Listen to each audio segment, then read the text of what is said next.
శ్రీ సచిదానంద సమర్థ సద్గురు సాయినాథ్ మహారాజ్ కీ జై. ముందుగా సాయి భక్తులందరికీ నమస్కారం అండి. వీడియో చూస్తున్న ప్రతి ఒక్కరిపైన ఆ సాయినాథుని ఆశీస్సులు ఉండాలని, బాబా గారి భక్తులందరూ ఎప్పుడూ కూడా ఆనందంగా సంతోషంగా వారి జీవితాన్ని గడపాలని మనస్ఫూర్తిగా కోరుకుంటూ ఈ వీడియో స్టార్ట్ చేస్తున్నాను ఫ్రెండ్స్. ఈరోజు సందేశంలో బాబా గారు తన బిడ్డల కోసం ఒక చక్కటి వార్తనైతే తీసుకొచ్చారండి. ఈ సందేశంలో బాబా గారు ఏమంటున్నారో తెలుసా? తల్లి, నువ్వు నన్ను ఒక విషయం అడిగావు కదా, ఒక కోరిక కోరావు నా దగ్గర. ఎంతో ప్రేమగా అడిగావమ్మా. క్షమించు తల్లి, నేను ఆ విషయాన్నే మరిచాను. ఇదిగో నువ్వు కోరింది ఈరోజు పరుగు పరుగున నీ దగ్గరకు తీసుకువచ్చాను. ఒక్కసారి ఈ తండ్రి సందేశం వింటే నీకే అర్థమవుతుందమ్మా. దయచేసి కోపగించుకోకు బిడ్డా, కొంచెం ఆలస్యమైంది అంతే. తప్పకుండా సందేశం వింటావు కదా అని బాబాగారు తన బిడ్డలతో చెప్తూ ఉన్నారండి. బాబాగారిని తన బిడ్డలు ఏదో కోరిక కోరారట. మరి అది వారి జీవితంలో ఎంతో ముఖ్యమైనదై ఉండొచ్చు, లేదంటే వారికి చిన్న చిన్న కోరికలు ఏవైనా బాబాగారిని కోరి ఉండవచ్చు. అది బాబాగారు ఏదో ఏమరపాటుగా మర్చిపోయానని చెబుతూ ఉన్నారండి. అది బాబాగారు గుర్తు చేసుకుని వెంటనే పరుగున తన బిడ్డల దగ్గరకు వచ్చేసారంట. ఈ సందేశాన్ని తీసుకొని బాబాగారు తన బిడ్డలకు ఇవ్వాల్సినవన్నీ కూడా తీసుకొని వచ్చానని చెప్తూ ఉన్నారు. తన బిడ్డలు కోరిన కోరిక నెరవేర్చి వారు సంతోషంగా ఉండటాన్ని చూసి మన బాబా గారు కూడా సంతోషంతో పొంగిపోవడానికి సిద్ధంగా ఉన్నారండి. అందుకే ఈరోజు తన బిడ్డలకు ఈ వార్తని తీసుకురావడానికి ఎంతో ఉత్సాహంతో ఎంతో వేగంగా బాబా గారు వచ్చేశారు. ఎక్కడున్నా సరే తన బిడ్డలు ఏదైనా కోరిక కోరినటువంటి బిడ్డలు ఎక్కడ సప్త సముద్రాల అవతలున్నా సరే తప్పకుండా ఈరోజు ఈ సందేశాన్ని అయితే వింటారండి. అందులో ఎలాంటి సందేహం లేదు. ఎందుకంటే బాబా గారే చెప్తూ ఉన్నారు, మీరు ఎంతో ప్రేమగా అడిగావు బిడ్డ నన్ను, బాబా నాకు ఇది కావాలి అని. నేను ఏదో ఏమరపాటుగా ఉండి మర్చిపోయాను తల్లి, అందుకే నాకు గుర్తొచ్చిన వెంటనే పరుగున నీ దగ్గరకు వచ్చేసాను. నా బిడ్డకు ఈ కోరిక నెరవేర్చాలి, తను సంతోషంగా ఉండటాన్ని చూసి ఒక్కసారి తను నవ్విన ఆ నవ్వు మొహాన్ని చూసి నేను కూడా సంతోషంగా ఉండాలని నా బిడ్డ కోసం నేను వచ్చేసానని బాబాగారు అంటూ ఉన్నారు. బాబాగారికి ఎంతో ప్రేమ కదా అండి తన బిడ్డలంటే. ఏ తల్లిదండ్రులకు తన బిడ్డలంటే ప్రేమ లేకుండా ఉంటుంది చెప్పండి. అలాగే బాబా గారి యొక్క స్పెషల్ ఏంటంటే తనకి మనం మాత్రమే బిడ్డలం కాదు, మన కుటుంబం అంతా కూడా బాబా గారి బిడ్డలే. ఎప్పుడైతే మనం బాబా గారిని పూజించడం మొదలు పెట్టుకున్నామో, ఎప్పుడైతే బాబా గారిని ఒక్కసారి మనం చూసి బాబా అని ప్రేమగా పిలిచామో, ఆ రోజు నుంచి మనతో పాటు మన కుటుంబం అంతా కూడా బాబా గారికి బిడ్డలైపోయారు. వారు బాబా గారిని చూసినా చూడకపోయినా, వారు బాబా గారితో వారి కోరికలు చెప్పుకుంటూ ఉన్నా చెప్పుకోకపోయినా సరే, మనం బాబా గారి బిడ్డలమైన కారణంగా మన కుటుంబం అంతా కూడా బాబా గారి బిడ్డలైపోయారండి. మనతో పాటు మనం ఎంత సంతోషంగా ఉండాలని బాబా గారు కోరుకుంటారో, మన కుటుంబం అంతా కూడా అంతే సంతోషంగా ఉండాలని బాబా గారు కోరుకుంటూ ఉంటారు. ఎందుకంటే మన కుటుంబం బాధలో ఉంటే మనం సంతోషంగా ఉండలేం కదా, మనం కూడా బాధగా ఉంటాం. అందుకే ఆ కుటుంబాన్ని సంతోషపెట్టి ఆ సంతోషంలో మీ సంతోషాన్ని చూస్తారు బాబా గారు. ఎంత గొప్ప విషయమో కదా.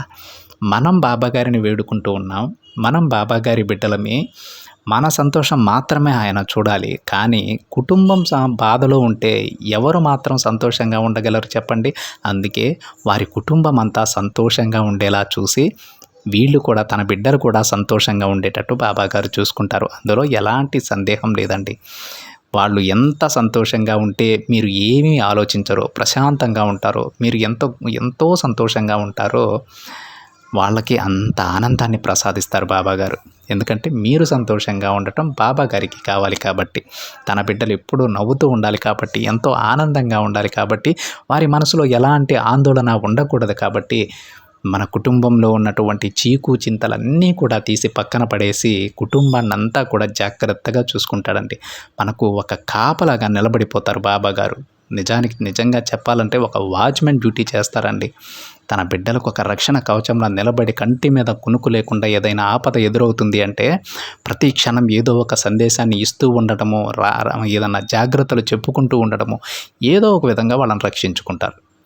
ఆ విధంగా మనల్ని ఆ ప్రమాదం నుంచి బయటపడేసి ఆ తరువాత ఆయన విశ్రాంతి తీసుకుంటారండి. మనకు మన కుటుంబం కావాలి, ఆ తండ్రికి మనం సంతోషంగా ఉండటం కావాలి. మనం సంతోషంగా ఉండటం అంటే కేవలం మనం మాత్రమే సంతోషంగా ఉండటం కాదు, మన కుటుంబ సభ్యులంతా, మనకు కావాల్సిన వాళ్ళంతా, మన మేలు కోరే వాళ్ళంతా, వీళ్ళంతా సంతోషంగా ఉండేలాగా బాబాగారు ఆశీర్వదిస్తారు. ఎందుకంటే మీ మంచి కోరే వాళ్ళు కూడా ఒక విధంగా బాబాగారి బిడ్డలు అయిపోయినట్టే. ఎందుకంటే వాళ్ళు మీ మీద ఎంతో అభిమానం చూపిస్తూ ఉంటారు, ఎంతో ప్రేమను చూపిస్తూ ఉంటారు. మీరు ఎదుగుదలకు వాళ్ళకు తోచినటువంటి మంచి మంచి సలహాలను వాళ్ళు మీకు ఇస్తూ ఉంటారు. వాళ్ళకి తెలియకుండానే వాళ్ళు బాబా భక్తులు అయిపోతూ ఉంటారు. మీరు బాబా బిడ్డ అయిన కారణంగా మాత్రమే. అర్థమైందా ఫ్రెండ్స్? అంటే మనతో పాటు మన శ్రేయోభిలాషులు, మన కుటుంబం, లేదంటే మన స్నేహితులు ఎవరైనా సరే మన మంచి కోరే ప్రతి ఒక్కరూ కూడా బాబా గారికి ఎంతో ఇష్టమైన బిడ్డలుగా మారిపోతారండి. వాళ్ళని ఆ తర్వాత బాబా గారే దగ్గరకు పిలుచుకుంటారు. బిడ్డ, నువ్వు ఈరోజు నా సందేశం వినాలి, ఇక నుంచి నువ్వు నన్ను పూజించాల్సిందని బాబా గారే పిలుచుకుంటారండి. మనంతట మనం ఏది కూడా బాబాగారి విషయంలో మనంతట మనం అనుకుంటే ఏదీ జరగదు. మనంతట మనం ఆయన్ని చూడలేదు, మనంతట మనం ఆయన్ని పూజించలేదు. అన్నీ కూడా ఆ తండ్రి లీలలు. వీళ్ళు నా బిడ్డలుగా మారాలి, నన్ను పూజించాలి, నా ఆశీర్వాదం ఈ బిడ్డలకు అందాలి అనుకున్నప్పుడే, బాబాగారు శాసించినప్పుడే, బాబాగారు పిలిచినప్పుడే మనం బాబాగారి దగ్గరకు వెళ్తాం, ఆ తండ్రిని చూస్తాం, ఆ తండ్రిని పూజించుకుంటాం. అర్థమైందా? ఒక్కసారి కనుక మనం బాబాగారి వైపు నడవడం మొదలు పెట్టామా, ఒక్క అడుగు ఆయన వైపు వేస్తే చాలు, ఒకే ఒక్క అడుగు, బాబా నాకు నిన్ను చూడాలనుంది, నీ మాట వినాలనుంది, నీ ఆశీస్సులు పొందాలనుంది అని మనస్ఫూర్తిగా ఒక్క అడుగు ఆ తండ్రి వైపు మనం వేశామా, ఏదైనా అనివార్య కారణాల వల్ల మనం ఆగిపోవలసి వచ్చినా సరే మనల్ని చేరుకునే వరకు ఆ తండ్రి నడుస్తూనే ఉంటారండి. ఆ తండ్రి స్వయంగా దిగి మన ఇంటికి వచ్చేస్తారు. దాంట్లో ఎలాంటి సందేహం లేదు. ఆ తండ్రి ఆశీస్సులతో మన కుటుంబం ఎంతో సంతోషంగా ఉండేలా బాబాగారు ఆశీర్వదిస్తారు. అది బాబాగారి గొప్పతనం. అంత గొప్పగా చూసుకునేటువంటి బాబాగారు తన బిడ్డలకి ఈరోజు ఒక చక్కటి సందేశాన్ని అయితే తీసుకొచ్చారండి. ఈరోజు మనం చెప్పుకున్నట్టుగా బాబాగారు అన్నట్టుగా బాబాగారు ఈ సందేశంలో తన బిడ్డలతో ఏమంటున్నారో తెలుసా? తల్లి, నువ్వు ఎన్నో సంవత్సరాల నుంచి ఎదురు చూస్తున్న శుభవార్త, ఆ శుభవార్త అతి త్వరలోనే నిన్ను చేరబోతోందమ్మా.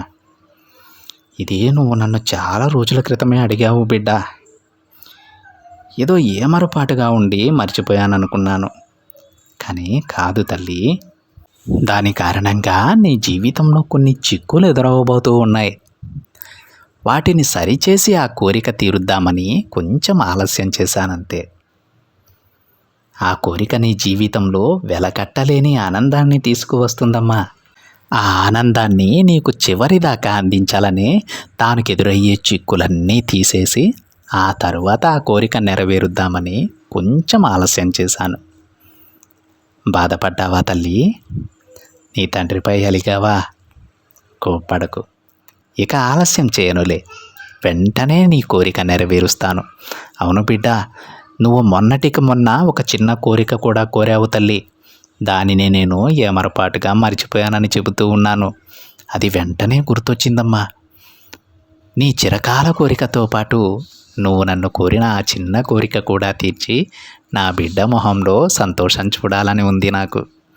అందుకే ఈరోజు ఈ సందేశాన్ని తీసుకువచ్చాను. చూడు తల్లి, ఇప్పటి వరకు నువ్వు ఎన్నో బాధలు అనుభవించావు కదా. ఎందరి దగ్గరో నువ్వు మాటలు పడ్డావు. ఆ సమయంలో నువ్వు నా దగ్గరకు వచ్చి, బాబా ఏంటి తండ్రి ఇది అని చాలా బాధపడ్డావు. ఆ మొహం నాకింకా గుర్తుందమ్మా. ఆ కన్నీళ్ళు నాకింకా గుర్తున్నాయి. ఎంతోమంది సూటిపోటి మాటలు అంటున్నా కానీ వాటన్నింటినీ మౌనంగానే భరించావు. ఆఖరికి మీ ఇంట్లో వారు, బయట వారు ఎన్ని అంటున్నా సరే ఓర్పుతోనే ఉన్నావు. ఇప్పటి వరకు నువ్వు ఎన్నో పూజలు చేసావు బిడ్డ, ఎన్నో వ్రతాలు ఆచరించావు. అలా చేయకు అని ఎవరు ఎన్ని చెప్పినా సరే వినకుండా ఈ తండ్రిపై భక్తితో ఉన్నావు, ఈ పకీరుపై నమ్మకంతో ఉన్నావమ్మా. నీ నమ్మకాన్ని ఎలా కోల్పోతానో చెప్పు. నా బిడ్డను నా నుంచి దూరం కానిస్తానా? నీకు కావాల్సినది మాతృత్వం కదా బిడ్డ. అమ్మా అని పిలిపించుకోవాలన్న నీ కోరిక ఇన్ని సంవత్సరాలుగా తీరలేనందున నువ్వు ఎంతో బాధపడుతూ ఉన్నావు. ఇంకా బయటి వారి నిందలు మోస్తూ ఉన్నావు. తల్లి, ఇందులో నీ తప్పు ఎలాంటి తప్పు లేదమ్మా. మీ పాపకర్మలన్నీ తొలగించి మీ దంపతులకు ఒక చక్కటి సంతాన భాగ్యాన్ని ప్రసాదిస్తాను. ఇన్ని రోజులు బయట నిందలు మోస్తూ ఉన్న నువ్వు ప్రేమతో నా దగ్గరకు వచ్చి నీ కష్టాన్ని తీర్చమని నాకు పూజ చేశావు. నీ పూజను నేను అందుకున్నాను తల్లి. ఆకలితో ఉన్న నాకు ప్రసాదం కూడా పెట్టావమ్మా, గుర్తుందా? నువ్వు ప్రసాదం తీసుకువెళుతూ రోడ్డు పక్కన నిలబడి ఉన్న నాకు ఎంతో ప్రేమతో ఇదిగో తీసుకోండి తండ్రి అని ప్రసాదాన్ని ఇచ్చావు. నువ్వు మర్చిపోయి ఉండవచ్చు, కానీ నాకు గుర్తుంది. నా ఆకలి తీర్చిన నీకు తప్పకుండా మీ దంపతులకు ఒక చక్కటి సంతానాన్ని ప్రసాదిస్తానమ్మా. ఎంత గొప్ప సంతానాన్ని ప్రసాదిస్తానో తెలుసా? వారి వలన మీ కీర్తి ప్రతిష్టలు ఎంతో పెరుగుతాయి బిడ్డ. మీకొక మంచి గుర్తింపు తీసుకొని వస్తారు. ఇన్ని రోజుల మీ పేగుబంధ నిరీక్షణకు తప్పకుండా ఒక శుభవార్తను మీకు చెప్పిస్తానమ్మా. నీ బంధంతో నువ్వు చాలా సంతోషంగా ఉండబోయే రోజులు అతి దగ్గరలోనే ఉన్నాయి.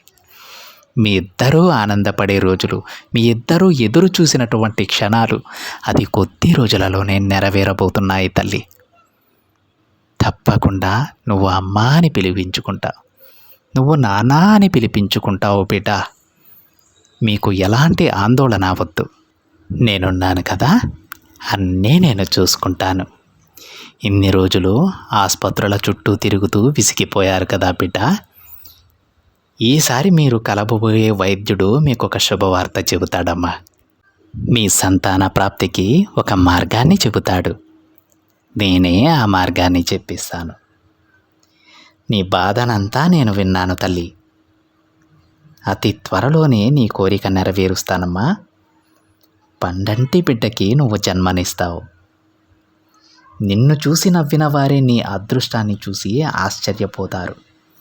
అంత గొప్ప సంతానాన్ని మీ దంపతులు పొందబోతున్నారు. ఇక దేనికి భయపడకు బిడ్డ. నీ తండ్రిని నేను నీకు మాట ఇస్తున్నాను తల్లి. నువ్వు ఏదైతే కావాలి అని అనుకుంటున్నావో అది తప్పకుండా నీకు దక్కేలా చేస్తాను. ఇప్పుడు నువ్వు నా సచ్చరిత్ర పారాయణం చేయడం మొదలు పెట్టావు కదా. మొదలు పెట్టాలని అనుకుంటూ ఉన్నావు. తప్పకుండా మొదలుపెట్టు. అది పూర్తయ్యేలోపే నువ్వు ఒక మంచి శుభవార్త వింటావు బిడ్డ. అయితే పూర్తి నమ్మకంతో చదువమ్మా. నువ్వు వినబోయే శుభవార్త నిన్ను, నీ కుటుంబంలో ఉన్న అందరినీ కూడా సంతోషపెడుతుంది. ఇకపై మీ ఇంట సంతోషాలు విరాజిల్లుతాయి. అవును తల్లి, ఇది నీ బాబా నీకు ఇస్తున్న మాట. మీ కుటుంబంలో ఉన్న వారంతా నిన్ను ఎంతో ప్రేమగా చూసుకుంటారు బిడ్డ. ఇక నువ్వు ఆనందంగా జీవిస్తావు. నువ్వు ఈ శుభవార్త విన్న వెంటనే ధన్యవాదాలు చెప్పడానికి నా దగ్గరకు వస్తావమ్మా. నీ రాక కోసం నేను ఎదురు చూస్తూ ఉంటాను. తప్పకుండా వస్తావు కదా. నీ సాయిని నమ్మిన నీకు అంతా మంచి జరుగుతుంది. ఇక నువ్వు దేని గురించి దిగులు పడకు, అన్నీ నేను చక్కబెడతాను అని బాబాగారు తన బిడ్డలకైతే ఒక గొప్ప వరాన్నే ప్రసాదించారని చెప్పవచ్చండి. ఇది ఇటువంటి వరం కాదండి. కొంతమందికి మాతృత్వం లేదని, లేదంటే తండ్రి కాలేకపోతున్నారని చుట్టుపక్కల వాళ్ళు మాట్లాడే మాటలు, సూటిపోటి మాటలు ఎంత బాధను కలిగిస్తాయంటే అంత బాధను కలిగిస్తాయి.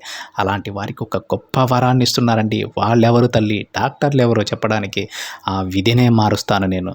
మీ దంపతులకు ఒక గొప్ప సంతానాన్ని ప్రసాదించి, ఆ సంతానం కూడా ఎటువంటి సంతానం అంటే వారి ద్వారా మీ కీర్తి ప్రతిష్టలు ఇంకా పెరుగుతాయని బాబాగారు అంటూ ఉన్నారు. వారి ద్వారా వచ్చే అదృష్టాన్ని చూసి మిమ్మల్ని ఎవరైతే కించపరిచారో వాళ్ళు తలదించుకుంటానని కూడా బాబాగారు చెప్తూ ఉన్నారంటే ఎంత గొప్ప అదృష్టం. ఈ గొప్ప అదృష్టం ఎవరైతే పాపం ఇలాంటి ఇబ్బందులకు గురవుతూ ఉన్నారో, ఇలాంటి మాటలు పడాల్సి వస్తుందో వారందరికీ దక్కాలని మనస్ఫూర్తిగా నేను కోరుకుంటూ ఉన్నాను ఫ్రెండ్స్. అదేవిధంగా మన సాయి భక్తులందరూ కూడా, సాయి బిడ్డలందరూ కూడా అలాంటి బిడ్డలు ఎవరైనా ఉంటే వారికి మంచి జరగాలని ప్రతి ఒక్కరూ మనస్ఫూర్తిగా ఆశిద్దాం. ఎందుకంటే మనకు మనమే సహాయం చేసుకోవాలి. ఈ ఆశీస్సులన్నీ కలిసి కూడా వాళ్ళకు ఒక శుభాన్ని కలిగించాలని నేను మనస్ఫూర్తిగా కోరుకుంటూ ఉన్నానండి. ఇది ఫ్రెండ్స్ ఈరోజు బాబాగారి సందేశంలో బాబాగారు ఏదైతే చెప్పారో అది ఒక్క అక్షరం కూడా పొర్లుపోకుండా అలాగే జరగాలని నేను మనస్ఫూర్తిగా కోరుకుంటున్నానండి. ఇలాంటి పరిస్థితిని ఏ బిడ్డలైతే ఎదుర్కొంటూ ఉన్నారో ఆ బిడ్డలందరికీ కూడా గొప్ప మంచి సంతానాన్ని, ఆయురారోగ్యాలు కలిగినటువంటి ఎంతో అదృష్టవంతులైనటువంటి సంతానాన్ని ప్రసాదించాలని మనస్ఫూర్తిగా కోరుకుంటూ ఉన్నాను. ఇదండి ఈరోజు బాబాగారి సందేశం. ఈ సందేశం కనుక మీకు నచ్చినట్లయితే ఒక చిన్న లైక్ చేయండి ఫ్రెండ్స్. మరింతమంది మన బాబాగారి భక్తులకైతే ఈ సందేశాన్ని షేర్ చేయండి. మొదటిసారిగా ఛానల్ని చూసేవాళ్ళు తప్పకుండా సబ్స్క్రైబ్ చేసుకొని పక్కనే ఉన్న బెల్ ఐకాన్ని యాక్టివేట్ చేయండి. మరో బాబాగారి సందేశంతో మరొక వీడియోలో కలుద్దాం. అంతవరకు ఓం సాయిరామ్.